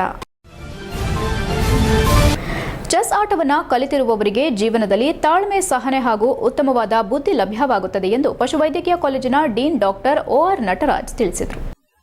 ಹಾಸನ ನಗರದ ಬಳಿ ಇರುವ ಪಶುವೈದ್ಯಕೀಯ ಕಾಲೇಜಿನ ಸಭಾಂಗಣದಲ್ಲಿ ಜಿಲ್ಲಾ chess association, Kadamba chess academy, veterinary ಕಾಲೇಜಿನ ಸಹಭಾಗಿತ್ವ ಹಾಗೂ NR ಚಾರಿಟಬಲ್ ಟ್ರಸ್ಟ್ನವರ ಸಂಯುಕ್ತಾಶ್ರಯದಲ್ಲಿ ಆಗಸ್ಟ್ 2 ರಿಂದ 2024 ಆಗಸ್ಟ್ 4 ರವರೆಗೂ ನಡೆಯುವ 19 ವರ್ಷದ ಒಳಗಿನ ಬಾಲಕ ಹಾಗೂ ಬಾಲಕಿಯರ ರಾಜ್ಯ ಮಟ್ಟದ ಫೆಡರೇಟೆಡ್ ಚೆಸ್ ಪಂದ್ಯಾವಳಿಯನ್ನ ಚೆಸ್ ಆಟ ಆಡುವುದರ ಮೂಲಕ ಉದ್ಘಾಟಿಸಿ ಮಾತನಾಡಿದ ಅವರು, ಚೆಸ್ ಎಂಬುದು ಬುದ್ಧಿವಂತರ ಚದುರಂಗದ ಆಟ ಎಂದು ನಾನು ಚಿಕ್ಕ ವಯಸ್ಸಿನಿಂದ ಅಂದುಕೊಂಡಿದ್ದೆ. 6ನೇ ಶತಮಾನದಲ್ಲೇ ಚೆಸ್ ಪ್ರಾರಂಭವಾಗಿದ್ದು, ಚದುರಂಗದ ಆಟವನ್ನು ಆಡಿ ಸಾಮ್ರಾಜ್ಯದ ದೊರೆಗಳು ಅರಮನೆ ದೇಶವನ್ನ ಕಳೆದುಕೊಂಡ ಬಗ್ಗೆ ಚರಿತ್ರೆಯಲ್ಲಿ ಕೇಳಿದ್ದೇನೆ.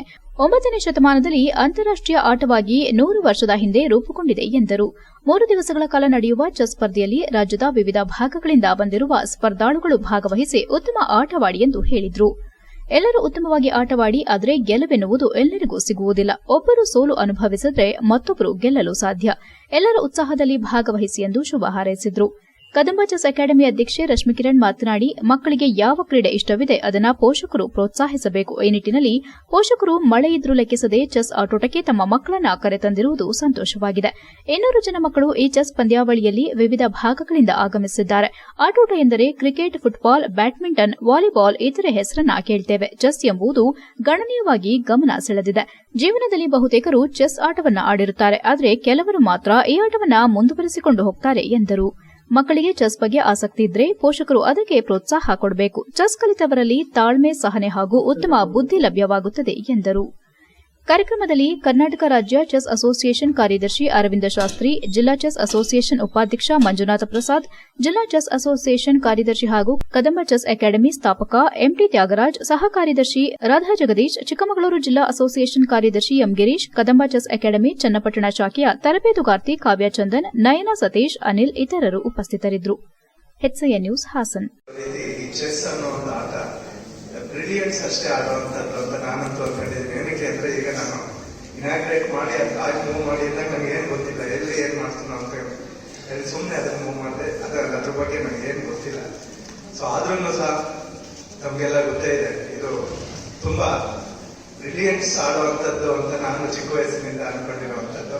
ಸೊ ಎಲ್ಲ ನೋಡಿದ್ರು ತುಂಬಾ ಆತ್ರದಿಂದ ಪೋಷಕರು ಮತ್ತೆ ಅಜ್ಜಿದರೆಲ್ಲ ಕಾಯ್ತಾ ಇದ್ದಾರೆ ಮಕ್ಕಳು ಆಡೋದನ್ನ ನೋಡ್ಬೇಕು ಅಂತ ಹೇಳಿ. ಇಲ್ಲಿ ನಮ್ಗೆಲ್ಲ ಗೊತ್ತೇ ಇದೆ, ಪದೇ ಪದೇ ಚೆಸ್ ಅಂತ ಹೇಳ್ಬೇಕಾದ್ರೆ ಚದುರಂಗದ ಆಟ ಅಂತ ಹೇಳ್ತಾ ಇದ್ದಾರೆ. ನಮ್ಗೆಲ್ಲ ಗೊತ್ತಿದೆ 6ನೇ ಶತಮಾನದಲ್ಲೇ ನಮ್ಮ ದೇಶದಲ್ಲಿ ಇದು ಪ್ರಾರಂಭ ಆದಂತ ಒಂದು ಆಟ, ಚದುರಂಗದ ಆಟ ಅಂತ ಹೇಳಿ ನೀವು ಹೇಳ್ತಾ ಇದ್ರು. ಚದುರಂಗದ ಆಟಗಳನ್ನ ಆಡಿ ಎಷ್ಟೋ ಸಾಮ್ರಾಟರು, ದೊರೆಗಳು ಅವರ ದೇಶನೇ ಕಳ್ಕೊಂಡ್ರು ಅಂತ ಹೇಳಿ ತಾವೆಲ್ಲ ಒಂದು ಚರಿತ್ರೆಯಲ್ಲಿ ನೋಡಿದ್ವಿ. ಅಸೋಸಿಯೇಷನ್ ಮತ್ತು ಕದಂಬ ಚೆಸ್ ಅಕಾಡೆಮಿ ಹಾಗೂ ವೆಟರ್ನರಿ ಕಾಲೇಜ್ ಇವರ ಸಹಭಾಗಿತ್ವದಲ್ಲಿ 19 ವರ್ಷದ ಒಳಗಿನ ಬಾಲಕಿಯರಿಗೆ ಹಾಗೂ ಮುಕ್ತ FIDE open rated chess tournament ನಡೆಸಲಾಗ್ತಿದೆ. ಇದನ್ನ NTR ಚಾರಿಟೇಬಲ್ ಟ್ರಸ್ಟ್ ಅವರು ಸ್ಪಾನ್ಸರ್ ಮಾಡ್ತಾ ಇದ್ದಾರೆ. ಸೊ ನಾನೀಗ ಅವರಿಗೆ actually I would be very thankful for them because they are encouraging the game of chess here. So I would like to extend my appreciations to them. ತುಂಬಾ ಖುಷಿ ಆಯ್ತು. We have around 200+ entries today. ಈ ಮಳೆನಲ್ಲೂ ನಿಮ್ಮ ಮಕ್ಕಳನ್ನೆಲ್ಲ ಇಲ್ಲಿ ಕರ್ಕೊಂಡು ಬಂದಿದ್ದೀರಾ, ಎನ್ಕರೇಜ್ ಮಾಡ್ತಿದ್ದೀರಾ. Sir was saying it is with the parents. It's the parents who have to encourage. ಪೋಷಕರು ತಮ್ಮ ಮಕ್ಕಳನ್ನ ಎನ್ಕರೇಜ್ ಮಾಡಿ ಈ ಆಟಕ್ಕೆ ಪ್ರೋತ್ಸಾಹ ಕೊಡಬೇಕು. ಅರ್ಕಲಗೂಡು ತಾಲೂಕಿನ ಕೊಣನೂರು ಹೋಬಳಿಯ ಕಟ್ಟೆಪುರ ಗ್ರಾಮ ಪಂಚಾಯಿತಿ ವ್ಯಾಪ್ತಿಯಲ್ಲಿ ಬರುವ ಗ್ರಾಮಗಳಾದ ಕಟ್ಟೆಪುರ, ಗೊಬ್ಬಳಿ, ಗೊಬ್ಬಳಿಕಾವಲು, ಮಲ್ಲಿನಾಥಪುರ ಗ್ರಾಮಗಳಲ್ಲಿ ಅತಿ ಹೆಚ್ಚು ಮಳೆಯಾಗುವ ಗ್ರಾಮದಲ್ಲಿ ಇರುವ ಮನೆಗಳು ಕೆಲವು ಶಿಥಿಲಗೊಂಡಿವೆ. ಕೆಲವು ಮನೆಗಳು ಬಿದ್ದು ಹೋಗಿವೆ. ಆ ಪ್ರದೇಶಕ್ಕೆ ಕಾಂಗ್ರೆಸ್ ಮುಖಂಡ ಶ್ರೀಧರಗೌಡ ಭೇಟಿ ನೀಡಿ ಅವರ ಅಹವಾಲುಗಳನ್ನು ಸ್ವೀಕರಿಸಿದ್ರು. ನಂತರ ರಾಮನಾಥಪುರಕ್ಕೆ ರಾಮೇಶ್ವರ ದೇವಸ್ಥಾನ ಮುಂಭಾಗ ಇರುವ ಮನೆಗಳಿಗೆ ಭೇಟಿ ನೀಡಿ ಇಲ್ಲಿ ಯಾವಾಗಲೂ ಅತಿ ಹೆಚ್ಚು ಮಳೆಯಾದಾಗ ಮನೆಗಳಿಗೆ ನೀರು ನುಗ್ಗಿ ಈ ಸಂತ್ರಸ್ತರನ್ನ ಬೇರೆ ಸ್ಥಳಾಂತರ ಮಾಡಿ ಅವರಿಗೊಂದು ಗಂಜಿ ಕೇಂದ್ರವನ್ನ ಸ್ಥಾಪನೆ ಮಾಡಿ ಉಪಚಾರ ಮಾಡ್ತಾರೆ. ನಾನು ಶಾಸಕರಲ್ಲಿ ಮತ್ತು ತಾಲೂಕು ಆಡಳಿತದಲ್ಲಿ ಮನವಿ ಮಾಡೋದೇನೆಂದರೆ ಅವರಿಗೆ ಶಾಶ್ವತವಾದ ಪರಿಹಾರ ನೀಡಬೇಕು. ಪ್ರತಿ ವರ್ಷವೂ ಇದೇ ಮುಂದುವರಿಯುತ್ತಿದೆ ಮತ್ತು ಅವರಿಗೆ ಬೇರೆಡೆ ಸ್ಥಳಾಂತರ ಮಾಡಿ ಒಂದು ನಿವೇಶನ ಗುರುತಿಸಿಕೊಟ್ರೆ ಅವರು ನಿಶ್ಚಿಂತೆಯಿಂದ ಜೀವನ ಮಾಡ್ತಾರೆ. ಕಳೆದ ಬಾರಿ ಇದೇ ವ್ಯವಸ್ಥೆ ಮುಂದುವರೆದಿತ್ತು. ಹೊಗೆಸೊಪ್ಪು ಬೋರ್ಡಿನ ಹತ್ತಿರ ನಿವೇಶನ ಕೊಡೋದಾಗಿ ಜನಪ್ರತಿನಿಧಿಗಳು ಭರವಸೆ ಕೊಟ್ಟಿದ್ರು. ಆದರೆ ಆ ಭರವಸೆಯಾಗಿಯೇ ಉಳಿದಿದೆ. ಕೆಲವರಿಗೆ ನಿವೇಶನ ಕೊಟ್ಟು ಆ ನಿವೇಶನಕ್ಕೆ ಗ್ರಾಮ ಪಂಚಾಯಿತಿಯವರು ಯಾವುದೇ ಖಾತೆಯನ್ನ ಮಾಡಿಕೊಟ್ಟಿಲ್ಲ. ಅದು ಸಿಂಧುವಾಗಿಲ್ಲ. ಆದ್ದರಿಂದ ಅವರಿಗೆ ಶಾಶ್ವತ ಪರಿಹಾರ ಕೊಡುವ ನಿಟ್ಟಿನಲ್ಲಿ ಶಾಸಕರಿಗೆ ನಾನು ಮನವಿ ಮಾಡ್ತೇನೆ ಎಂದರು. ಸ್ಥಳೀಯ ನಿವಾಸಿ ಮಾತನಾಡಿ, ನಮಗೆ ತುಂಬಾ ತೊಂದರೆಯಾಗಿದೆ. ಯಾವಾಗ ನೀರು ಬಿಡ್ತಾರೋ ಗೊತ್ತಾಗೋದಿಲ್ಲ. ಆದ್ದರಿಂದ ನಮಗೆ ಶಾಶ್ವತವಾದ ಪರಿಹಾರವನ್ನ ಕೊಟ್ಟು ಉತ್ತಮ ಜೀವನ ನಡೆಸಲು ಅನುವು ಮಾಡಿಕೊಡಬೇಕು ಎಂದರು. ಈ ಭಾಗದ ಕೆಲವು ಹಳ್ಳಿಗಳಲ್ಲಿ ಈ ಬಾರಿ ಅತಿ ಹೆಚ್ಚು ಮಳೆಯಾಗಿದ್ದರಿಂದ ಹೊಲಗಳು, ಗದ್ದೆಗಳು, ತೋಟಗಳು, ಶುಂಠಿ ಗದ್ದೆಗಳು ಎಲ್ಲ ಜಲಾವೃತಗೊಂಡಿವೆ. ಅವರಿಗೆ ಸೂಕ್ತ ಪರಿಹಾರ ಕೊಡಬೇಕೆಂದು ತಾಲೂಕು ಆಡಳಿತದಲ್ಲಿ ಮನವಿ ಮಾಡಿದ್ರು. ಸ್ಥಳಕ್ಕೆ ಗ್ರಾಮ ಲೆಕ್ಕಿಗರು, ರೆವಿನ್ಯೂ ಇನ್ಸ್ಪೆಕ್ಟರ್, ಪಿಡಿಒ ಮುಂತಾದವರು ಬಂದಿದ್ದರು. ಈ ಸಂದರ್ಭದಲ್ಲಿ ದಶರಥ, ರಘು, ರಾಜು, ಸಂತೋಷ್ ಮುಂತಾದವರು ಹಾಜರಿದ್ದರು. HCN news, Arkalgud. ನಾವು ಈಗಾಗಲೇ ಇಲ್ಲಿ ಬಂದಾಗ ಬಹಳಷ್ಟು ಜನ ತಮ್ಮ ಅಳುವನ್ನ ಹೇಳ್ಕೊಳ್ತಾ ಇದ್ದಾರೆ. ತಾಯಂದ್ರುಗಳು, ಪಾಪ ಮಕ್ಕಳು, ಹಿರಿಯರು, ವೃದ್ಧರು, ವಯಸ್ಸಾದಂಥವ್ರು, ಅಂಗವಿಕಲರು ಎಲ್ಲರೂ ಕೂಡ ಇಲ್ಲಿ ಇದ್ದಾರೆ. ಪಾಪ ಅವ್ರ ನೋವನ್ನು ಕೇಳೋದಕ್ಕೆ ಆಗ್ತಾ ಇಲ್ಲ. ಇವತ್ತು ಆ ಪರಿಸ್ಥಿತಿ ಒಳಗಡೆ ಜೀವನ ಮಾಡ್ತಾ ಇದ್ದಾರೆ. ಇವತ್ತು ಇವ್ರುಗಳಿಗೆ ಒಂದು ಕಡೆ ಎಲ್ಲಾದರೂ ಬೇರೆ ಕಡೆಗೆ ಶಿಫ್ಟ್ ಮಾಡ್ತಕ್ಕಂಥದ್ದು, ಅವರಿಗೆ ಅಲ್ಲಿ ಒಂದು ವಸತಿ ವ್ಯವಸ್ಥೆಯನ್ನು ಕಲ್ಪಿಸ್ತಕ್ಕಂಥದ್ದನ್ನು ಮಾಡಿಕೊಡ್ಬೇಕು ಅಂತ ಆಗ್ರಹ ಮಾಡ್ತಾ ಇದ್ದೀನಿ. ಜೊತೆಗೆ ಇಲ್ಲಿ ಬಂದಾಗ ಇವ್ರು ಹೇಳ್ತಾ ಇದ್ದಾರೆ, ನಮಗೆಲ್ಲ ಅದೆಲ್ಲೋ ಒಂದು ಕಡೆ ಸೈಟ್ ಕೊಟ್ಟಿದ್ದಾರೆ, ಖಾತೆನೇ ಮಾಡಿಕೊಟ್ಟಿಲ್ಲ. ಹಾಸನ ಡಿಸ್ಟ್ರಿಕ್ಟ್ ಇಂದ ಮಾತಾಡ್ತಿರೋದು ಸರ್. ನಮಗೆ ರಾಮನಾಥಪುರ ನಮಗೆ ಹಕ್ಕುಪತ್ರ ಕೊಟ್ಟು ಆಲ್ಮೋಸ್ಟ್ ಎಷ್ಟು 3 ಇಯರ್ಸ್ ಆಗಕ್ಕೆ ಬರ್ತಿದೆ. 3 ಇಯರ್ಸ್ ಆಯಿತು ಆಲ್ರೆಡಿ. ಸೊ ಹಕ್ಕುಪತ್ರ ಮಾಡಿಕೊಡಿ ಅಂತಂದರೆ ಅವರು ಬರೀ ಇಲ್ದಿರೋದಲ್ಲ ಏನೇನೋ ಹೇಳ್ತಾ ಇದ್ದಾರೆ. ಕೋರ್ಟಲ್ಲಿ ಬಿದ್ದಿದೆ, ಅದು ಬಿದ್ದಿದೆ ಅಂತ. 30-40 ಕೊಟ್ಟರೆ ಕೋರ್ಟಲ್ಲಿ ಬಿದ್ದಿದೆ ಅಂತಾರೆ. 20-30 ಕೊಟ್ಟರೆ ಕೋರ್ಟಲ್ಲಿ ಬಿದ್ದಿಲ್ಲ, ನೀವು ಬಂದು ತಗೊಳ್ಳಿ ಅಂತ ಹೇಳ್ತಾರೆ. ತುಂಬ ಪ್ರೆಷರ್ ಕೊಡ್ತಾ ಇದ್ದಾರೆ. ಮತ್ತು ನಾವೇನಾದರೂ ಪಂಚಾಯತಿಗೆ ಹೋಗಿ ಕೇಳಕ್ಕೆ ಬಂದರೆ ಇಲ್ಲ ಕೋರ್ಟಲ್ಲಿ ಬಿದ್ದಿದೆ, ಅದು ತಗೊಳ್ಳಿ. ಸುಮ್ಮನೆ ನಾವು ಎಲ್ಲ ಕಡೆನೂ ತಿರುಗಿ ವಿದ್ಯಾರ್ಥಿಗಳ ಹಾಗೂ ಸಾರ್ವಜನಿಕರ ಹಣವನ್ನು ನುಂಗಿದ್ರೆ ನೀವು ಉದ್ಧಾರ ಆಗೋದಿಲ್ಲ ಎಂದ ಶಾಸಕ HK ಸುರೇಶ್ ಅಧಿಕಾರಿಗಳ ವಿರುದ್ಧ ಹರಿಹಾಯ್ದರು. ಬೇಲೂರು ತಾಲೂಕು ಕಚೇರಿಯಲ್ಲಿ ಡಿ ದೇವರಾಜ್ ಅರಸು ಜಯಂತಿಯ ಪೂರ್ವಭಾವಿ ಸಭೆಯಲ್ಲಿ ಮಾತನಾಡಿ, ಅವರು ಅಧಿಕಾರಿಗಳು ದರ್ಪ ಅಹಂ ಬಿಟ್ಟು ಸಾರ್ವಜನಿಕವಾಗಿ ಕೆಲಸ ಮಾಡಿ, ನೀವು ಸಂವಿಧಾನದ ಅಡಿಯಲ್ಲಿ ಕೆಲಸ ಮಾಡಬೇಕು. ಅದನ್ನ ಬಿಟ್ಟು ರಾತ್ರೋರಾತ್ರಿ ಯಾರಿಗೋ ಲಂಚ ಕೊಟ್ಟು ತಮ್ಮ ಕೆಲಸ ಉಳಿಸಿಕೊಳ್ಳಲು ಎಲ್ಲಿ ಬಂದು ನಿಲ್ಲುವುದು ಬೇಡ ಎಂದು ಹಿಂದುಳಿದ ಇಲಾಖೆ ಅಧಿಕಾರಿ ನಟರಾಜ್ ವಿರುದ್ಧ ಆಕ್ರೋಶ ವ್ಯಕ್ತಪಡಿಸಿದರು. ನಿನ್ನ ಇಲಾಖೆಯಲ್ಲಿ ಬರುವಂತಹ ಹಾಸ್ಟೆಲ್ಗಳಲ್ಲಿ ನಿನ್ನ ಕೆಲಸ ಏನು? ಮಕ್ಕಳ ಬಳಿ ಹಾಗೂ ಅವರ ಪೋಷಕರ ಬಳಿ ಲಂಚ ಪಡೆದು ರಾತ್ರೋರಾತ್ರಿ ವರ್ಗಾವಣೆ ಮಾಡಿಸಿಕೊಂಡು ಬಂದಿರುವುದು ನನಗೆ ಗೊತ್ತಿದೆ. ನನ್ನ ವಿಧಾನಸಭಾ ಕ್ಷೇತ್ರದಲ್ಲಿ ಯಾವ ಕಾರಣಕ್ಕೂ ವರ್ಗಾವಣೆ ದಂಧೆ ನಡೆಯಲು ಬಿಡೋದಿಲ್ಲ. ನಾನು ಜನರಿಂದ ಆಯ್ಕೆಯಾದ ಪ್ರತಿನಿಧಿ. ನನ್ನ ಗಮನಕ್ಕೆ ಬಾರದೆ ಕೆಲ ಅಧಿಕಾರಿಗಳು ಕೆಲಸ ಮಾಡುತ್ತಿದ್ದಾರೆ ಎಂಬುದು ನನ್ನ ಗಮನಕ್ಕೆ ಬಂದಿದೆ. ಎಲ್ಲಾ ಇಲಾಖೆ ಅಧಿಕಾರಿಗಳನ್ನ ಪ್ರತ್ಯೇಕ ಸಭೆ ಕರೆದು ವಿಚಾರಿಸುತ್ತೇನೆ ಎಂದ ಅವರು, ನಾನು ಹಣ ಕೊಟ್ಟು ಇಲ್ಲಿಗೆ ಬಂದಿದ್ದೇನೆ ಎಂಬ ನಿಮ್ಮ ಅಹಂ ದರ್ಪ ನಿಮ್ಮಲ್ಲೇ ಇಟ್ಟುಕೊಳ್ಳಿ. ಸಾರ್ವಜನಿಕವಾಗಿ ಸೌಜನ್ಯದಿಂದ ವರ್ತಿಸಿ ಎಂದರು. ಇಂತಹ ಅಧಿಕಾರಿ ನನ್ನ ತಾಲೂಕಿನಲ್ಲಿರುವ ಅವಶ್ಯಕತೆ ಇಲ್ಲ. 3 ಹಾಸ್ಟೆಲ್ಗಳನ್ನು ನಿಭಾಯಿಸುತ್ತಿರುವ ಈ ವಾರ್ಡನ್ ಸೂಪರ್ವೈಸರ್ ಇನ್ನಿತರೆ ಕೆಲಸಗಳನ್ನು ಈತನೇ ಒಬ್ಬನೇ ಮಾಡುತ್ತಿದ್ದಾನೆ. ಅಲ್ಲದೆ ಬೇಲೂರಿನಲ್ಲಿ ಇನ್ನೊಂದು ವಾಲ್ಮೀಕಿ ಹಗರಣ ಈ ಹಾಸ್ಟೆಲ್ಗಳಿಂದ ಆಗುತ್ತದೆ ಎಂದು ಕಿಡಿಕಾರಿದ ಅವರು, ಇಂತಹ ಅಧಿಕಾರಿಗಳ ವಿರುದ್ಧ ಮಾಡಿರುವ ಭ್ರಷ್ಟಾಚಾರಗಳನ್ನು ಅತಿ ಶೀಘ್ರದಲ್ಲಿ ಬಯಲು ಮಾಡುತ್ತೇನೆ. ಇಂತಹ ಅಧಿಕಾರಿಗಳು ನನ್ನ ಜೊತೆ ಕೆಲಸ ಮಾಡುವ ನೈತಿಕತೆ ಇಲ್ಲ. ಇವರನ್ನ ಕೂಡಲೇ ಅಮಾನತು ಮಾಡುವಂತೆ ಸಂಬಂಧಪಟ್ಟ ಸಚಿವರಿಗೆ ಹಾಗೂ ಅಧಿಕಾರಿಗಳಿಗೆ ನಾನೇ ಶಿಫಾರಸು ಮಾಡುತ್ತೇನೆ ಎಂದರು. ಈ ಸಂದರ್ಭದಲ್ಲಿ ತಹಸೀಲ್ದಾರ್ ಯಮಮತ, ಇಒ ಸತೀಶ್, ಮುಖ್ಯಾಧಿಕಾರಿ ಸುಜಯ್, ಶಿಕ್ಷಣಾಧಿಕಾರಿ ರಾಜೇಗೌಡ ಹಾಜರಿದ್ದರು. HCN news, Belur. ಒಂದೊಂದು ದಿವಸ ನನಗೇನು ಬೇರೆ ಕೆಲಸ ಇಲ್ಲ, ಲಭ ಓಡಿಸ್ತೀನಿ ಸಾರ್ವಜನಿಕರನ್ನ. ಗೊತ್ತಿರಲಿ, ಜನಪ್ರತಿನಿಧಿಯಾಗಿ ನಾನು ನಿಮ್ಗೆ ಟ್ರಾನ್ಸ್ಫರ್ ಮಾಡಿಕೊಟ್ಟು ಬಂದು ದುಡ್ಡು ಕೊಟ್ಟು ಬಂದಿರ್ತೀರಲ್ಲ, ಅವ್ನು ಯಾವನು ಬಂದು ಕೇಳಕ್ಕಾಗಲ್ಲ. ಇಲ್ಲಿ ಕೇಳಕ್ಕಿರೋದು ನನ್ನ ಒಮ್ಮಿಗೆ ಈ ಕ್ಷೇತ್ರ ಜನ ಆಶೀರ್ವಾದ ಮಾಡಿರೋದು ನನಗೆ. ಆ ಎಚ್ಚರಿಕೆಯಿಂದ ಕೆಲಸ ಮಾಡಿ ಅಧಿಕಾರಿಗಳು. ತೆರೆ ಮರೆಯದೆಲ್ಲ ಏನು ವರ್ಕೌಟ್ ಆಗಲ್ಲ. ಕೇಳೋ ರೈಟ್ಸ್ ನನಗಿದೆ ಸಾರ್ವಜನಿಕರ ಪರವಾಗಿ. ಹೋಗ್ಬಿಟ್ಟು ರಾತ್ರಿ ದುಡ್ಡು ಕೊಡ್ಕೊಂಡು ಟ್ರಾನ್ಸ್ಫರ್ ಕಂಟಿನ್ಯೂಷನ್ ಇದೆಲ್ಲ ಮಾಡ್ಕೊಳ್ತಿರಲ್ಲ, ಇದಕ್ಕೆಲ್ಲ ಪರಿಪಾಠ ಕಲಿಸ್ತೀನಿ. ಗಮನದಲ್ಲಿರಲಿ. HCN ನ್ಯೂಸ್ನಲ್ಲಿ ಈಗ ಒಂದು ಪುಟ್ಟ ಬ್ರೇಕ್.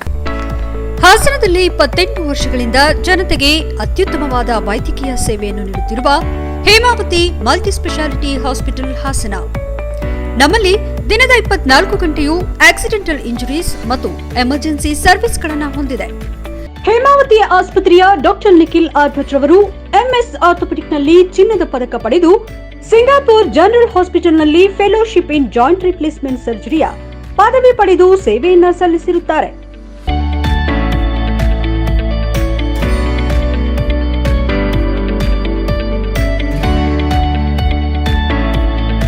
ನಮ್ಮಲ್ಲಿ ಆಂಬ್ಯುಲೆನ್ಸ್ ಸೇವೆಯೂ ಲಭ್ಯ. ಇನ್ನೇಕೆ ತಡ?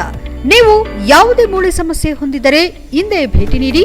ಹೇಮಾವತಿ ಮಲ್ಟಿಸ್ಪೆಷಾಲಿಟಿ ಹಾಸ್ಪಿಟಲ್, ಉತ್ತರ ಬಡಾವಣೆ, ಹಾಸನ. ಬ್ರೇಕ್ನ ನಂತರ HCN ನ್ಯೂಸ್ಗೆ ಸ್ವಾಗತ. ಈಗ ಸಂಕ್ಷಿಪ್ತ ಸುದ್ದಿಗಳು. ಹಾಸನದಲ್ಲಿ ನಿರಂತರವಾಗಿ ಸುರಿಯುತ್ತಿರುವ ಮಳೆಗೆ ಹಾಸನ ನಗರದ ಬೇಲೂರು ರಸ್ತೆಯಲ್ಲಿರುವ ಗುಡ್ಡೇನಹಳ್ಳಿ ಸರ್ಕಾರಿ ಪ್ರಾಥಮಿಕ ಶಾಲೆ ಗೋಡೆ ಕುಸಿದು ಭಾರೀ ಅಪಾಯ ತಪ್ಪಿದೆ. ಬುಧವಾರ ರಾತ್ರಿ ಮಳೆಯಿಂದ ಶಾಲೆ ಗೋಡೆ ಕುಸಿದಿದ್ದು, ರಾತ್ರಿ ವೇಳೆ ಆಗಿರುವ ಕಾರಣ ಯಾವುದೇ ಅಪಾಯ ಸಂಭವಿಸಿಲ್ಲ. ಸ್ಥಳಕ್ಕೆ ಅಧಿಕಾರಿಗಳು ಭೇಟಿ ನೀಡಿ ಪರಿಶೀಲನೆ ನಡೆಸಿದ್ದಾರೆ. HCN news, Haasan. ಗೊರೂರಿನ ಪ್ರಾಥಮಿಕ ಕೃಷಿ ಪತ್ತಿನ ಸಹಕಾರ ಸಂಘ ನಿಯಮಿತ ಅಧ್ಯಕ್ಷ ಮತ್ತು ಉಪಾಧ್ಯಕ್ಷರ ಚುನಾವಣೆಯಲ್ಲಿ ಅಧ್ಯಕ್ಷರಾಗಿ ಧರಣೇಶ್ ಉಡುವಾರ ಮತ್ತು ಉಪಾಧ್ಯಕ್ಷರಾಗಿ ಜಯಮ್ಮ ನಾಗರಾಜು ಅವಿರೋಧವಾಗಿ ಆಯ್ಕೆಯಾದರು. ನೂತನ ಅಧ್ಯಕ್ಷ ಉಪಾಧ್ಯಕ್ಷರನ್ನ ಜೆಡಿಎಸ್ ತಾಲೂಕು ಅಧ್ಯಕ್ಷ ಎಸ್ ದ್ಯಾವೇಗೌಡ, ಜೆಡಿಎಸ್ ಮುಖಂಡರಾದ ಉದ್ಯಮಿ ಉಡುವಾರೆ ಯೋಗೇಶ್, ಬನವಾಸೆ ರುದ್ರಪ್ಪ, ಅಂಕಪುರ ಪಾಪಣ್ಣ, ಗೊರೂರು ಹೇಮರಾಜ್, ಶಿವಶಂಕರ್, ಶಾಮಣ್ಣ, ಜಗದೀಶ್, ಜಯರಾಮ್ ಇತರರು ಅಭಿನಂದಿಸಿದರು. HCN news, Hassan. ಕೊನೆಯಲ್ಲಿ ಮತ್ತೊಮ್ಮೆ ಮುಖ್ಯಾಂಶಗಳು. ಹಾಸನ ನಗರಸಭೆ ಜನಸ್ಪಂದನ ಸಭೆಯಲ್ಲಿ ಸಾಲು ಸಾಲು ದೂರು. ಜನಸ್ಪಂದನ ಕಾರ್ಯಕ್ರಮದಲ್ಲಿ ಸಮಸ್ಯೆಗಳ ಸುರಿಮಳೆಗೈದ ಸದಸ್ಯರು. ಶಾಸಕ ಸ್ವರೂಪ್ ಮತ್ತು ಡಿಸಿ ಸತ್ಯಭಾಮ ವಾಕ್ ಸಮರಕ್ಕೆ ಸಾಕ್ಷಿಯಾದ ಸಭೆಗರು. ಸತತ ಮಳೆಯಿಂದ ರಸ್ತೆ, ಕೆರೆ ಏರಿ, ಕೋಡಿ ಕಾಲುವೆ, ಸೇತುವೆಗಳಿಗೆ ಹಾನಿಯಾದ ಪ್ರದೇಶ, ಮನೆಗಳಿಗೆ ಶಾಸಕ ಮಂಜುನಾಥ್ ಭೇಟಿ. ಸರ್ಕಾರದಿಂದ ಪರಿಹಾರ ಕೊಡಿಸುವ ಭರವಸೆ ನೀಡಿದ ಶಾಸಕರು. ಪರಿಶಿಷ್ಟ ಜಾತಿಗಳ ಒಳ ಮೀಸಲಾತಿ ವರ್ಗೀಕರಣಕ್ಕೆ ಸುಪ್ರೀಂ ಅಸ್ತು. ಹೊಳೆನರಸೀಪುರದಲ್ಲಿ ದಂಡೋರ ರಿಸರ್ವೇಷನ್ ಹೋರಾಟ ಸಮಿತಿಯಿಂದ ಸಂಭ್ರಮಾಚರಣೆ. ವಿಜಯೋತ್ಸವ ನಡೆಸಲು ಆಗಸ್ಟ್ 4ರಂದು ಸಭೆ ಕರೆದ ದಂಡೋರ ಸಮಿತಿ. ಇಷ್ಟೊತ್ತು ನೀವು ನೋಡಿದ್ದು ಹಾಸನದ ಸುದ್ದಿ, ಅಂದ್ರೆ HCN ನ್ಯೂಸ್.